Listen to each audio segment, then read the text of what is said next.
Hello everyone, आप सभी का चीज़ी कोड में स्वागत है। तो आज के इस वीडियो में हम लोग फ्लो के कोरूटीन कॉन्टेक्स्ट के बारे में बात करेंगे और देखेंगे कि इसमें एक्सेप्शन हैंडलिंग कैसे करते हैं। तो शुरू करते हैं हमारा लेक्चर। तो लास्ट वीडियो में मैंने बताया था कि इस तरीके से हम लोग एक फ्लो क्रिएट करते हैं।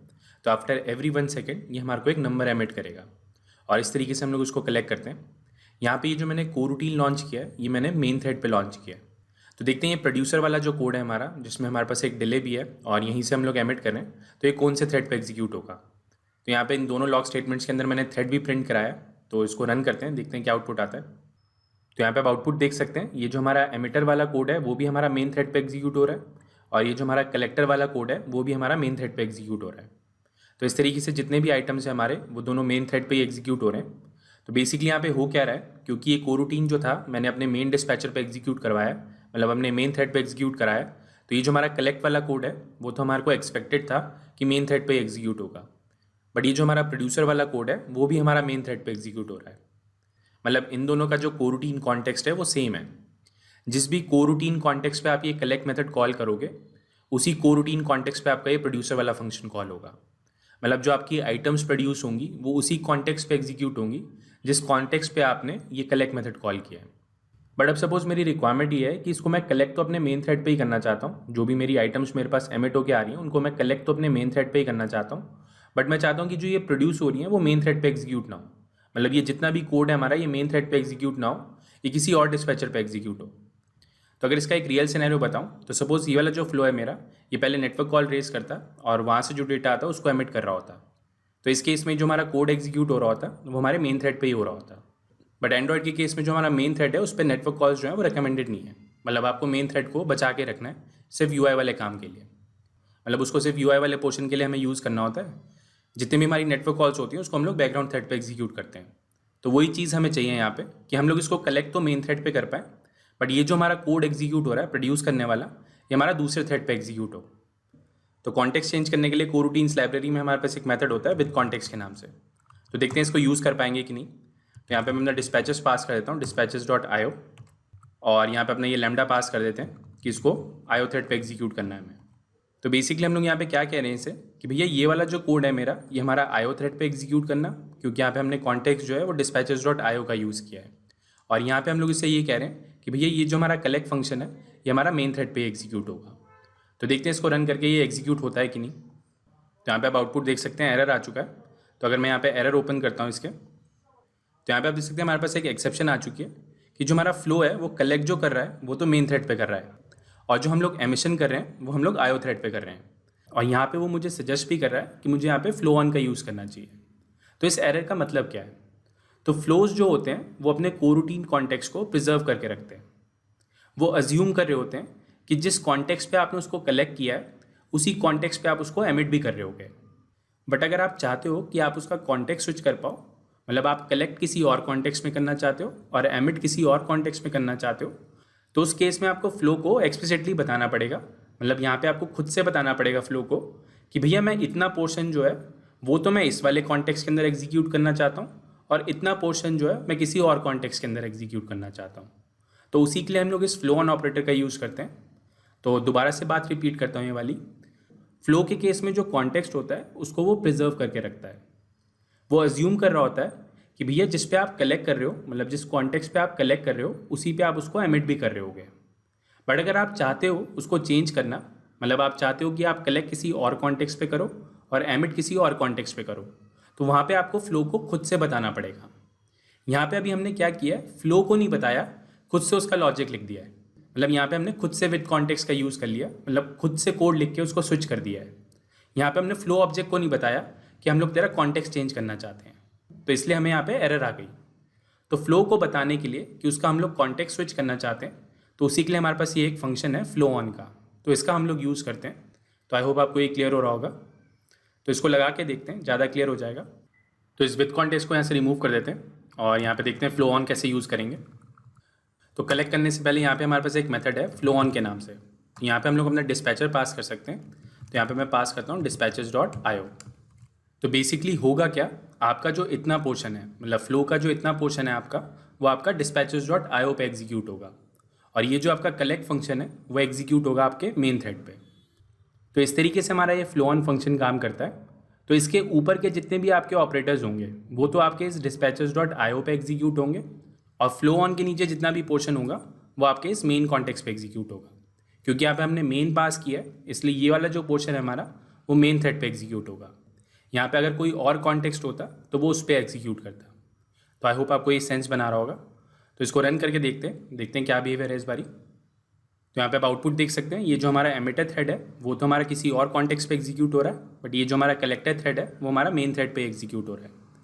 तो इस तरीके से हम लोग फ्लोज में कॉन्टेक्स्ट स्विच करते हैं। तो अगर इस बात को सिंपल शब्दों में बोलूँ, जब भी आपको फ्लो में कॉन्टेक्स्ट स्विच करना है तो आपको फ्लो को बताना पड़ेगा। फ्लो को बताने के लिए आपको फ्लो ऑन ऑपरेटर का यूज़ करना है।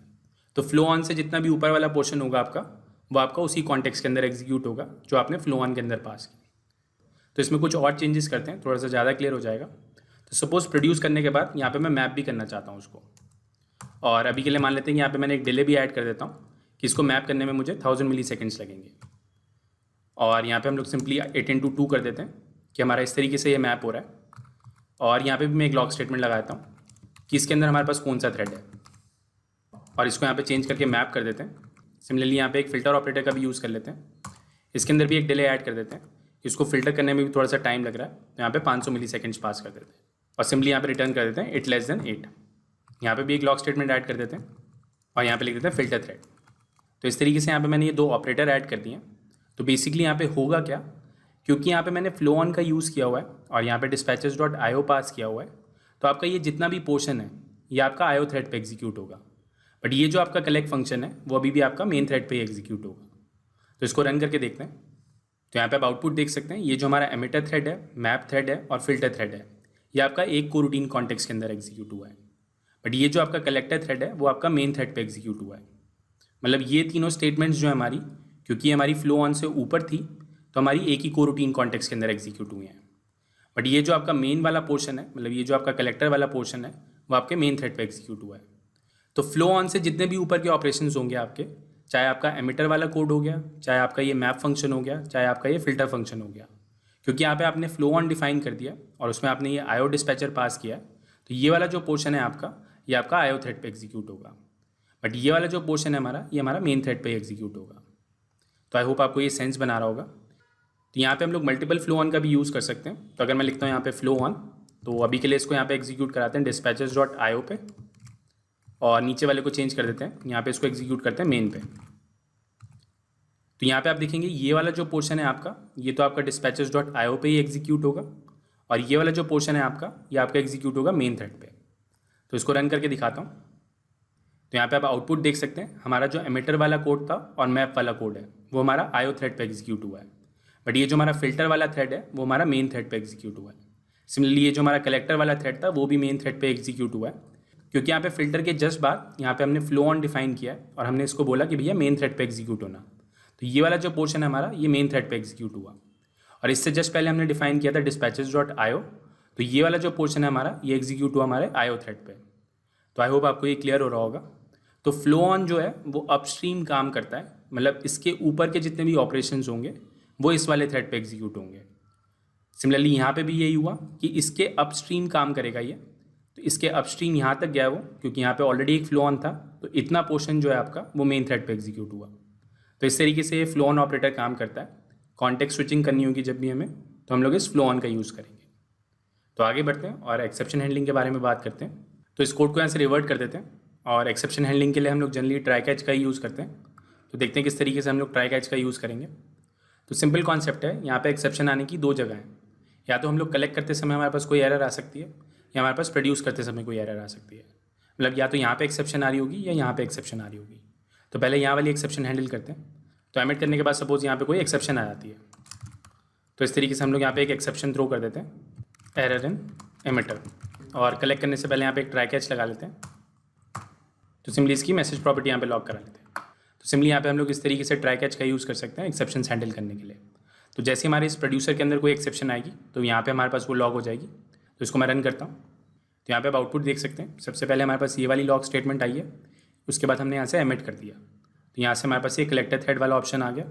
उसके बाद यहाँ से हमने एक एरर थ्रो कर दी है, तो यहाँ से हमने एक एक्सेप्शन थ्रो करी जो कि यहाँ पे प्रोपोगेट हो गई। तो जैसे वो यहाँ पे प्रोपोगेट हुई तो यहाँ पे हमने ट्राई कैच लगा रखा था, तो वो यहाँ पे कैच हो गई और उसके बेसिस पे यहाँ पे हमारे पास लॉग स्टेटमेंट आ रही है। तो सिंपल ही तरीका है, ट्राई कैच का यूज़ करेंगे और उसके बेसिस पे एक्सेप्शन हैंडल कर लेंगे। अब यहाँ पे क्या हो रहा था, जो हमारी एरर थी वो प्रोड्यूसर वाले केस में आ रही थी, बट यहाँ पे हमारे पास कलेक्ट वाले केस में भी आ सकती है। तो इस वाली लाइन को मैं ऐसे कट कर लेता हूँ और इस बारी प्रोड्यूसर से एक्सपेक्ट ना करके हम लोग कलेक्टर वाले कोड में एक्सपेक्ट करें कि कोई एरर आ जाएगी।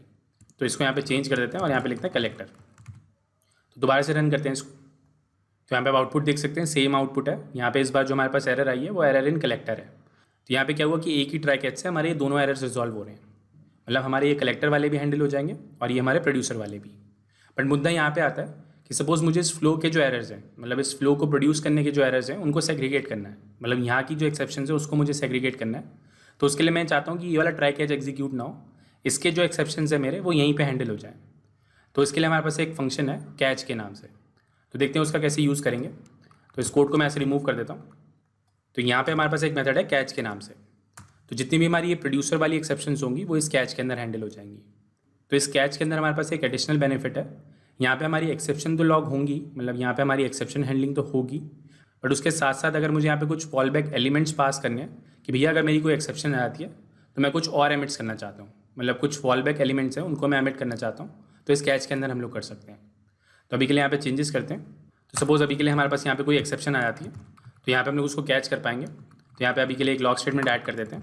तो इस तरीके से हम लोग इसका एक्सेप्शन ऑब्जेक्ट पकड़ेंगे। तो यहाँ पे हमारे पास इट होगा, इट के अंदर हमारे पास ये मैसेज प्रॉपर्टी है। तो इस तरीके से हम लोग इसकी एक्सेप्शन लॉग करा पाएंगे। तो सिंपल कॉन्सेप्ट है, हमारे को फ्लो की, मतलब ये जो हमारा प्रोड्यूसर वाला कोड है इसकी एक्सेप्शंस को अलग से हैंडल करना है, तो उसको हम लोग सेपरेटली हैंडल कर सकते हैं इस कैच फंक्शन की मदद से। इस कैच फंक्शन का ये बेनिफिट है कि यहाँ से आप कुछ एडिशनल वैल्यूज़ भी एमिट कर पाओगे। तो पहले इसको रन करते हैं, उसके बाद एडिशनल वैल्यूज़ को एमिट करके दिखाऊंगा। तो यहाँ पे आप आउटपुट देख सकते हैं, हमारे फ्लो के अंदर यहाँ पे प्रोड्यूसर के अंदर कोई एक्सेप्शन आई थी तो वो यहीं पे कैच हो गई। तो हमारी ये वाली लॉग स्टेटमेंट एग्जीक्यूट हुई है। तो ये जो हमारा ट्राई कैच था, यहाँ पे जो हमारे पास ट्राई कैच लगा हुआ था वो एग्जीक्यूट नहीं हुआ, क्योंकि जो हमारी एक्सेप्शन थी वो यहीं पे हैंडल हो चुकी है। अब एक्सेप्शन के केस में अगर मैं यहाँ पे कुछ फॉलबैक मैकेनिज्म लगाना चाहूँ कि मैं फॉलबैक में कुछ और एमिट्स करना चाहता हूँ, तो यहाँ से हम लोग डायरेक्टली एमिट कर पाएंगे। तो यहाँ पे मैं -1 एमिट करा देता हूँ कि अगर हमारी कोई एक्सेप्शन आती है तो उसको पहले हम लोग कैच करेंगे, उसके बाद मैं एक फॉलबैक यहाँ से -1 रिटर्न कर दूँगा। तो इसको रन करते हैं। तो यहाँ पे आप आउटपुट देख सकते हैं, यहाँ पे हमारे पास एंड में एक एरर आया था, उसके बाद भी हमारे पास ये कलेक्टर कॉल हुआ है। कलेक्टर कॉल हुआ है मतलब यहाँ से हमने एमिट करी थी वैल्यू, वो हमारे पास कलेक्टर पे पहुँच गई। तो अगर मैं इस वैल्यू को भी लॉक करा लेता हूँ यहाँ पे, तो यहाँ पे आप आउटपुट में देख सकते हैं हमारे पास -1 आ रहा है। तो इस तरीके से हम लोग एक्सेप्शन हैंडलिंग करते हैं। ईजी प्रोसेस है, जल्दी आपका ट्राई कैच सही रिजॉल्व हो जाएगा। बट अगर आपको एक्सेप्शन अलग से हैंडल करनी है फ्लो की, तो यहाँ पे आप कैच ऑपरेटर का यूज़ कर सकते हैं। ये जो कैच ऑपरेटर है ये भी हमारा अपस्ट्रीम काम करता है, मतलब ये यहाँ से यहाँ तक ही काम करेगा। यहाँ पे हम लोग मल्टीपल कैच का भी यूज़ कर सकते हैं, जिस तरीके से हमने फ्लो ऑन के साथ किया था। तो आई होप आपको ये सेंस बना रहा होगा। तो ये था एक्सेप्शन हैंडलिंग के बारे में कि फ्लोज में एक्सेप्शन हैंडलिंग कैसे करते हैं। तो आई होप आपको ये क्लियर होगा। तो आज की वीडियो को यहीं पे रोकते हैं। तो वीडियो अच्छा लगा तो प्लीज़ लाइक करें, अगर अभी तक आपने हमें सब्सक्राइब नहीं किया तो प्लीज़ सब्सक्राइब करें। थैंक यू फॉर वॉचिंग, आपका दिन शुभ हो, धन्यवाद। ये लैंग्वेज भी सीख लो, वो लैंग्वेज भी सीख लो, जीवन एक रेस है, ऊपर चढ़ना सीख लो। हो जाए जब सब कुछ, खुद बनना सीख लो। उठा के बस्ता नाप के रास्ता, हर कोई चला है आईटी में। आईटी में आईटी